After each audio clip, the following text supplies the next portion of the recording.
नंदुरबार जिल्ह्यातील अक्कलकुवा तालुक्यातील मोलगी परिसरातील पहाडपट्टीत राहणाऱ्या शेतमजुरी करणाऱ्या कष्टकऱ्यांच्या घरात लता जन्माला आली होती। लताच्या घरी 18 विश्व दारिद्र्य होते। तरी लताचा जन्म झाल्यापासून ती वयात येईपर्यंत निरक्षर कष्टकरी आई वडिलांनी लताचे पालन पोषण एकदम लढीवाळपणे केले होते। हातावरचे पोट असल्याने मुलं लहान आहे म्हणून आईला घरी बसणे शक्य नव्हते। त्यामुळे दोघे जण म्हणजे लताचे आई वडील आपल्या लहान मुलीला बकोटीला बांधून कामाच्या ठिकाणी जात असत। लता कळती झाल्यावर मात्र या दोघांची चिंता मिटली होती। लता मुळातच सुंदर होती। जसजशी ती मोठी होऊ लागली तसतसे तिचे सौंदर्य खुलू लागले। आता तिला 16वे वर्ष लागले। मनात भिन्न लिंगाविषयी आकर्षण निर्माण होऊ लागले। मुळातच ती लागवी असल्याने सगळ्यांना आपलेशी करत असे। त्यातच एका लग्न प्रसंगी तिच्या गावा शेजारील कोहलनपाडा नावाच्या वस्तीतील राहुल दिलवर सिंग वसावे या 20 वर्षीय तरुणाच्या संपर्कात आली होती। राहुल वसावे याला नुकतंच मिसरूट फुटलं होतं। अंगात तारुण्याचं रक्त सळसळत होतं। अशा या राहुलची लताशी ओळख झाली। दोघेही तारुण्याच्या उंबरठ्यावर असल्याने एकमेकांकडे आकर्षित झाले होते। गेल्या 7-8 महिन्यांपासून ते दोघे एकमेकांना दिवसाआड भेटू लागले। 3 महिन्यांपूर्वी तर राहुल चक्क लताला आपल्या घरीच घेऊन गेला होता। गेल्या 3 महिन्यापासून ते राहुलच्या घरी होते। 5 जुलै 2025 रोजी कुठं माशी शिंकली कुणास ठाऊक दोघांमध्ये अचानक वाद उद्भवू लागले। 2-3 दिवस हा वाद चालूच होता। वाद कशामुळे झाला हे शेवटपर्यंत कुणालाच कळलं नाही। पण जो राहुल लतावर वर्चस्व सर्वस्व ओवाळून द्यायला तयार होता तोच राहुल लतासोबत राहणं अशक्य असल्याचं बोलू लागला।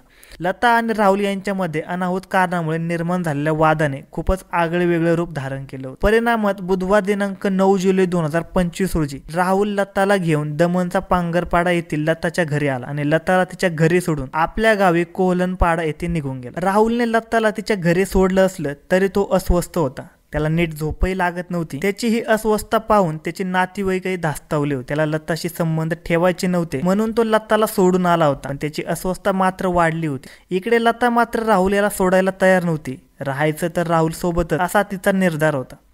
राहुलची अस्वस्थता लक्षात घेता त्याचे स्नेही नकट्या पारशी वसावे, विनोद विरजी वसावे आणि मिथुन काता वसावे यांनी दिनांक 12 जुलै 2025 रोजी राहुल याला विश्वासात घेऊन त्याच्या अस्वस्थतेचे कारण विचारले। पण शेवटपर्यंत राहुलने काहीच सांगितले नाही। मात्र लता परत माझ्याकडे आलीच तर मी माझ्या जीवाचे बरे वाईट करून घेतल्याशिवाय मला पर्याय राहणार नाही असे तो बोलून गेला। हे ऐकूनच त्याचे मित्र म्हणाले तू का मरतो, आपण लतालाच मारून टाकू। तेव्हा राहुल याला हायसे वाटले। आता राहुल याच्या डोक्यात विचार घोळू लागला की आपण आत्महत्या करण्यापेक्षा लताला संपवलेलं बरं। त्यासाठी राहुलने कोलमपाड्यातील आपले सहकारी यांना विश्वासात घेऊन लताला कायमचा संपवण्याचा घाट घातला। त्या रात्री म्हणजे रविवार दिनांक 12 जुलै 2025 रोजी रात्री लता तिच्या घरी गाढ झोपलेली असताना राहुल दिलवर सिंग वसावे, नकट्या पारसी वसावे, विनोद विरज वसावे, मिथुन काता वसवे हे सर्वजण लताच्या घरी आले। दमनचा पांगरपाडा गावातील ग्रामस्थ साखर झोपेचा आनंद घेत होते। लता आणि तिच्या घरातील माणसे गाढ झोपलेली होती।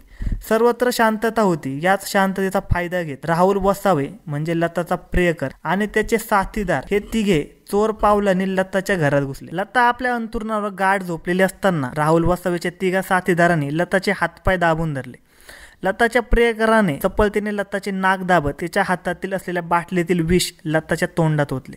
ते विष लताच्या पोटात जातात राहुल वसावे आणि त्याच्या साथीदारांनी घटनास्थळावरून पळ काढला। राहुल वसावेच्या मित्राने गाढ झोपेत असलेल्या लताचे हातपाय दाबून धरतात लताला जाग आली होती। लताने राहुल वसावे आणि त्याच्या 3 साथीदारांना पाहिले होते पण तिचे नाक दाबल्याने तिला ओरडता आले नाही। आपले काम फत्ते केल्यानंतर ते पळून गेले। तेव्हा लताने आरडाओरडा केला। तिच्या आवाजाने तिचे नातेवाईक शेजारी पाजारी जागे झाले आणि तिच्या मदतीला धावून आले। लताने आपणाला विष पाजलं आहे असं सांगताच लताला तात्काळ मुलगी येथील शासकीय रुग्णालयात नेण्यात आले। विषप्राशन केलेले रुग्ण असल्याने रुग्णालय प्रशासनाने तात्काळ मुलगी पोलीस स्टेशनला खबर दिली।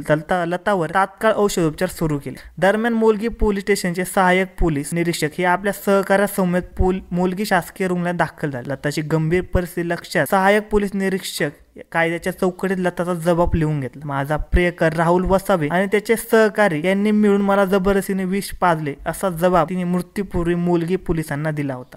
दरम्यान लताच्या अंगात विष भिनल्याने उपचार घेत असताना तिची प्राणज्योत मावली। लताच्या मृतदेहाचे पोस्टमॉर्टम करून मृतदेह नातेवाईकांच्या ताब्यात देण्यात आला।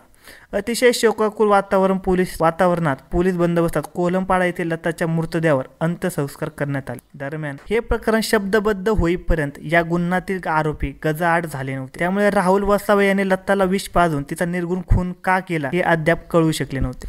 धन्यवाद मित्रांनो. अशाच नवनवीन मराठी क्राईम स्टोरीज ऐकण्यासाठी आजच आपला YouTube चॅनल क्राईम कट्टा याला सबस्क्राईब करा आणि या घटनेबद्दल तुम्हाला काय वाटते हे आम्हाला कमेंट सेक्शनमध्ये नक्की कळवा.